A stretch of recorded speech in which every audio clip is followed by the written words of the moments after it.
മഹാത്മാഗാന്ധി ദേശീയ ഗ്രാമീണ തൊഴിലുറപ്പ് പദ്ധതിയുടെ യഥാർത്ഥ സാധ്യത ഉപയോഗപ്പെടുത്തുന്നതിനും മറ്റു കേന്ദ്ര സംസ്ഥാനങ്ങൾ ആവിഷ്കരിച്ച പദ്ധതിയുമായി സംയോജിപ്പിച്ച് കൂടുതൽ കാലം നിലനിൽക്കുന്നതുമായ ആസ്തികൾ നിർമ്മിക്കുന്നതിനും ആവശ്യമായ ഇടപെടലുകൾ ഉണ്ടാകേണ്ടതുണ്ട്.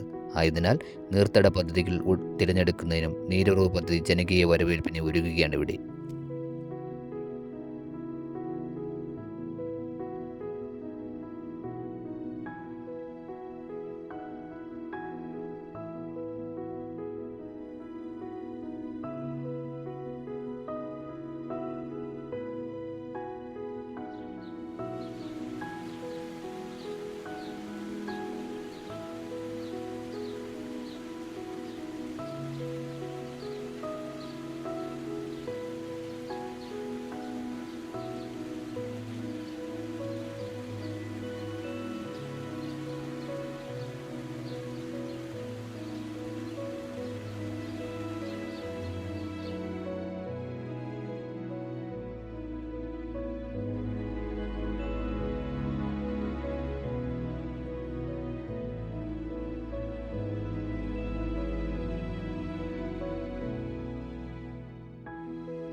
അതിനോടൊപ്പം തന്നെ നമ്മൾ കബലിക്ക വയനാട് എന്ന് പറയുന്ന നമ്മളുടെ ഒരു വലിയ പദ്ധതി, ഇന്ത്യയിലെ ഏറ്റവും വലിയൊരു പദ്ധതി നമ്മൾ നടന്നുകൊണ്ടിരിക്കുന്നത്. അതിൻ്റെ ഭാഗം കൂടിയാണ് ഈ പദ്ധതി എന്ന് പറയുന്നത്.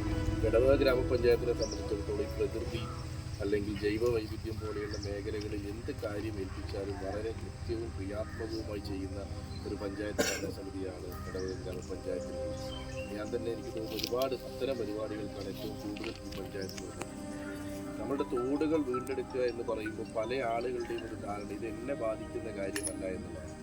നമ്മുടെ വീടിൻ്റെ അതിനോട് ചേർന്ന് ഒരാൾ ഒരു 10 സെൻറ്റിമീറ്റർ കയ്യേറിയാൽ നമ്മൾ വഴക്കാവും, അത് അതിർത്തി തർക്കമാകും, അത് കോടതിയിലെത്തും, അത് പോലീസ് സ്റ്റേഷനിൽ, അത് മധ്യസ്ഥം പറയും. അങ്ങനെ ഒരുപാട് പ്രശ്നങ്ങളിൽ നമ്മൾ 10 സെൻറ്റിമീറ്റർ കയറി എടുത്താൽ നമുക്ക് കുഴപ്പമുണ്ടാകും.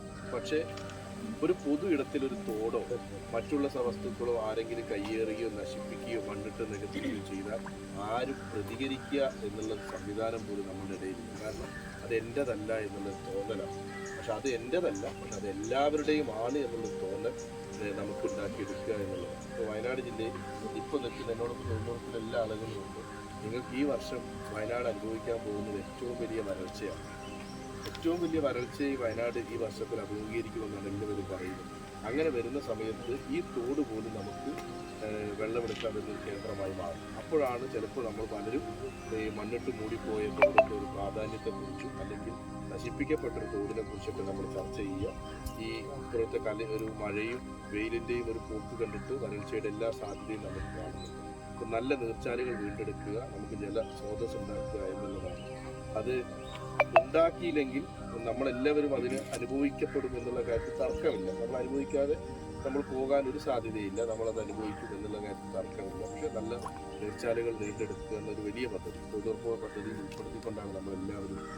അപ്പം ഇനി തുടങ്ങുന്ന വൈത്തിരി മുതൽ അവസാനിക്കുന്ന മുള്ളംകുല്ലി വരെ കണക്കെടുത്ത ഏകദേശം 40-50 തോട് കാണാൻ തോന്നുന്നു. വർഷങ്ങൾക്ക് മുമ്പ് അവിടെ തോടുണ്ടായിരുന്നു, അത് രേഖയിലുണ്ട്. പക്ഷെ പോയി നോക്കുമ്പോൾ അതൊക്കെ മണ്ണിട്ട് കൂടി വളരെ വൃത്തിയിൽ നമ്മൾ മാറ്റിയിട്ടുണ്ട്. പക്ഷെ അതിൻ്റെയൊക്കെ പ്രശ്നം എന്ന് പറയുന്നത് മഴ പെയ്ത് വെള്ളം വല്ലാതെ വരുന്ന സമയത്ത് വെള്ളം ഒഴുകി പോകുന്നത് ഈ തോട്ടിലൂടെയാണ്.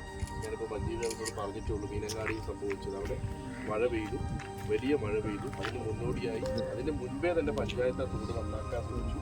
പക്ഷെ ആളുകൾ കയ്യേറിയത് കൊണ്ട് ആരും നന്നാക്കാൻ സമ്മതിച്ചില്ല. തൊഴിലുറപ്പ് തൊഴിലാളികൾ തിരിച്ചയച്ചു. അതിനുശേഷം വലിയൊരു മഴ പെട്ടെന്ന് പെയ്തു.